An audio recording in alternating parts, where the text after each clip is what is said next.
आप सभी का आज के इस वीडियो में बहुत बहुत स्वागत है। और आज हम चर्चा करने वाले एक बहुत ही महत्वपूर्ण टॉपिक, बहुत ही इंपॉर्टेंट टॉपिक कि लोगों को किराए के घर में रहना चाहिए या उनको खुद का घर खरीदना चाहिए, जो कि बहुत ही महत्वपूर्ण टॉपिक है। हर व्यक्ति चाहता है अपना घर खरीदना। हर व्यक्ति इस दुनिया में आया है तो किराए पर या खुद के घर में रहता ही है। अब क्वेश्चन ये है कि उसे जिंदगी भर किराए पर रहना चाहिए या खुद का घर खरीदना चाहिए। तो दोस्तों, आज मैं डीप जानकारी, डीप नॉलेज आपको दूंगा। ये वीडियो पूरा देख लिया तो आपके सारे डाउट्स लाइफ के लिए खत्म हो जाएंगे। तो सबसे पहले हम बात करते हैं कि मान लीजिए आपके पास 50 लाख रुपया है और आप घर खरीदना चाहते हैं। तो घर में भी दो चीज होती है, एक होता है फ्लैट और एक होता है खुद का घर, जिसमें आपकी जमीन होती है और आपकी छत होती है, जो इंडिविजुअल हाउस बोलते हैं वो।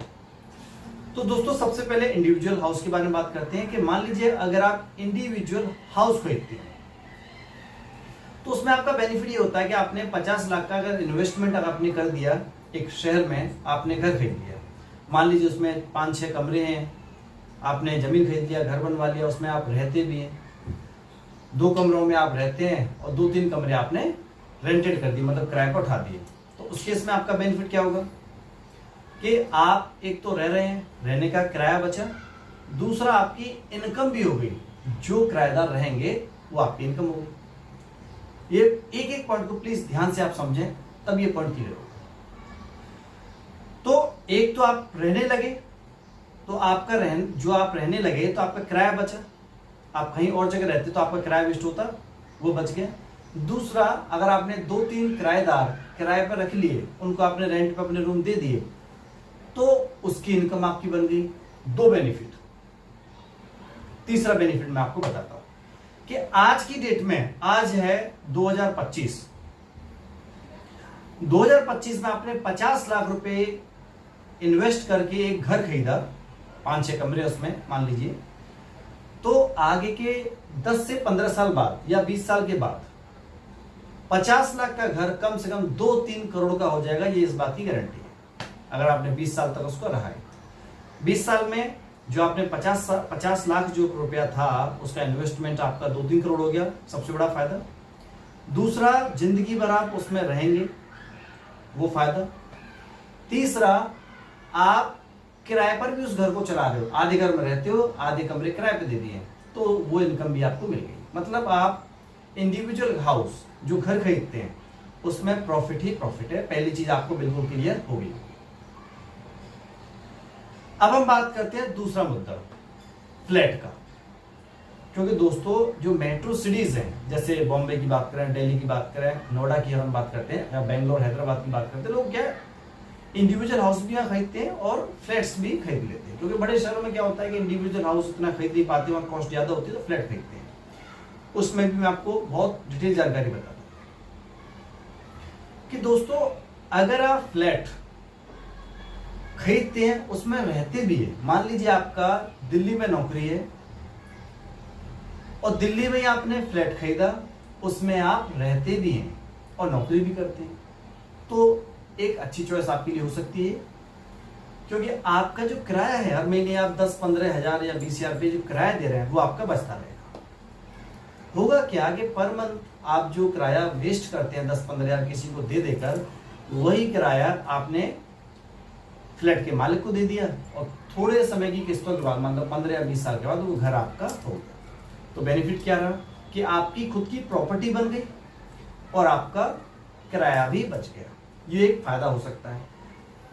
अब दूसरा, इसमें और मैं आपको डिटेल बताऊंगा कि मान लीजिए आपने जो फ्लैट है वो इन्वेस्टमेंट पर्पस के लिए लिया है, कि आप सोच रहे हैं कि चलो हम 50 लाख 1 करोड़ का एक फ्लैट खरीद लेते हैं, समय आने के बाद बेच देंगे।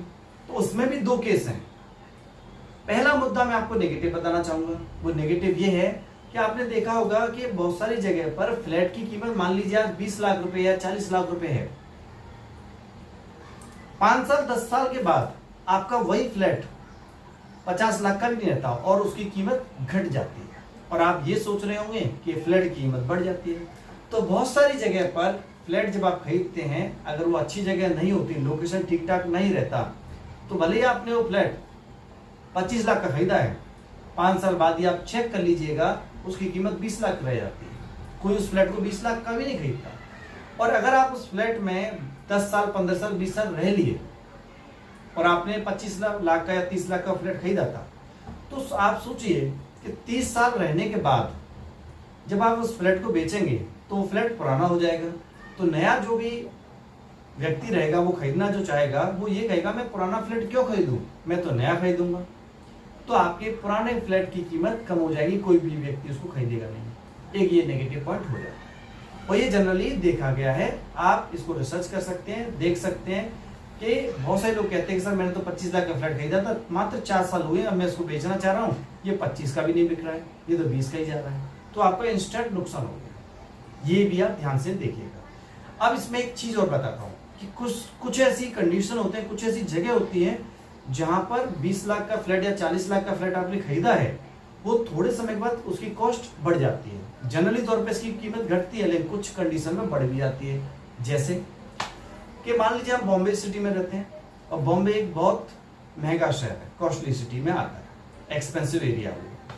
आपने मरीन ड्राइव पर मान लीजिए कोई जगह खरीदा जो कि बॉम्बे का एक बहुत ही कीमती लोकेशन है।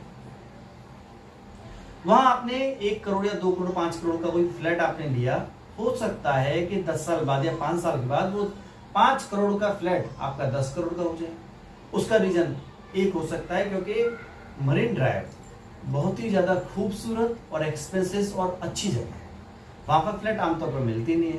तो लोग क्या करते हैं, ऐसी जगह पर ज्यादा कीमत देकर भी आपके फ्लैट को खरीद लेते हैं।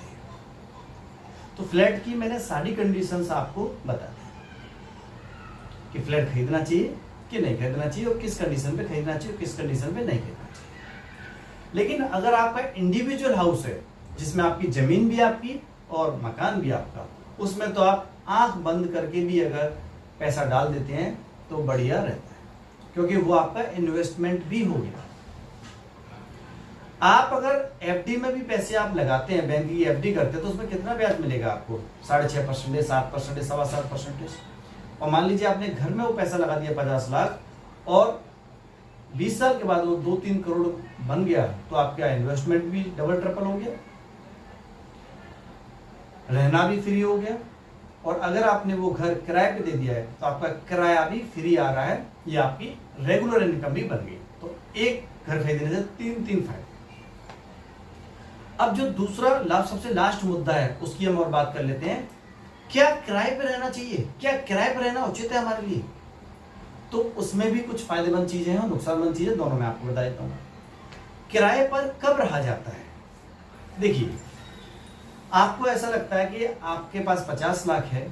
जनरली एक रिसर्च भी किया गया, ये भी मैं आपको बताता हूं कि अगर आप मान लीजिए 50 लाख का इन्वेस्टमेंट कर देते हैं 20 साल के लिए,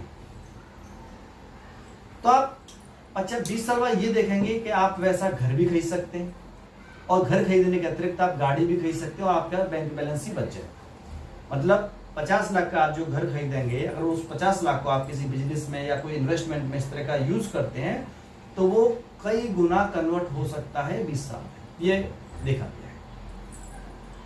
तो इस उद्देश्य से अगर हम बात करें तो किराए पर रहना बहुत अच्छा है, क्योंकि आपने क्या किया, 5 या 10 हजार का आपने किराए पे ले लिया और आपने जो अपना पैसा था उसको इन्वेस्टमेंट कर दिया। हो सकता है 20 साल बाद वो 50 लाख से आपने 10 करोड़ 15 करोड़ बना लिए, क्योंकि आपने वो इन्वेस्टमेंट किया। इस उद्देश्य से अगर हम बात करेंगे तो आपका किराए पे रहना बहुत फायदेमंद है। इसके अलावा एक इंपॉर्टेंट चीज मैं आपको और बताना चाहूंगा कि मान लीजिए आपने अपना पैसा 50 लाख रुपया आपने एफडी करा दिया किसी बैंक, तो एफडी की जो ब्याज है मान लीजिए 6.5%, 7 या 7.25 जो चल रही है, उसके अकॉर्डिंग आपको मान लीजिए 38,000 या 40-41,000 जो भी आपका ब्याज बनता है। और आपका जो रूम का किराया है, कहीं आप रहते हैं, वो मान लीजिए 8-10 हजार रुपये, तो यह आपके लिए एक अच्छी चॉइस हो सकता है कि आपके एफडी के पैसों से आप जिंदगी भर तो फ्री में रहिए और पर मंथ जो आपकी 20-30 हजार पे बच जाती है, उससे आप अच्छा खा पी सकते हो, उससे आप इनकम भी कर सकते हो और बिजनेस में भी लगा सकते हो। तो यहाँ पर एक ये भी तरीका जिंदगी जीने के लिए बहुत अच्छा है। भाई एफडी का 40,000 रुपये अगर आपके पास ब्याज आता है तो क्यों आप घर खरीदें या क्यों फ्लैट में पैसा डालें? उस पैसे से जीवन भर आप किराए पर रहिए और जो पर मंथ जो पैसा आ रहा है 30,000 उसका बिजनेस खोलिए, उससे आपका डबल फायदा हो जाएगा। बिजनेस से इनकम शुरू हो जाएगी और फ्री में आप रहे रहेंगे।